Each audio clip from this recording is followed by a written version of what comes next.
Hi guys, welcome to Birmingham Boiler Fix. Now I've been asked to have a look at this Worcester-Bosch. It's got no heating or hot water, and they've asked me to have a look at it, and it's got a code flashing 229, which is ignition related. So before I reset it, I'm going to take the panel off and let's have a look at visual inspect it, and then we're going to press the reset, and then we'll see what's going on with it.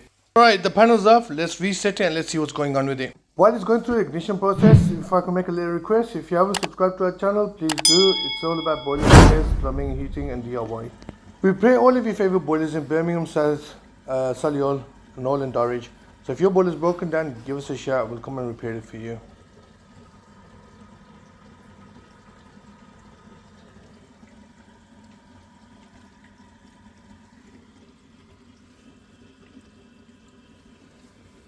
Right, it's making some sort of strange gurgling noises when it's trying to fire it up.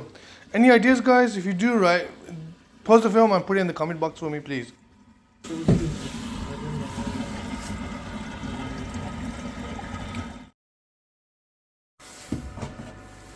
Now, if you haven't realized what was wrong with it, the condenser was clogged up and the water was building up back into the combustion chamber, hence why the boiler wasn't igniting and the customer wasn't getting any hot water or heating.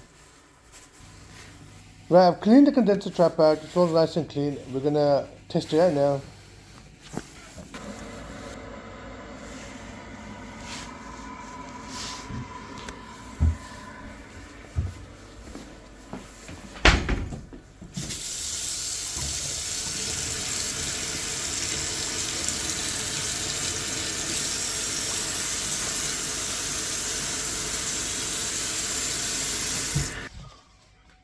Right guys, sorted this Worcester-Bosch out. All it was the condenser was clogged up on it, now it's all working fine. Till next time, Birmingham Boiler Fix.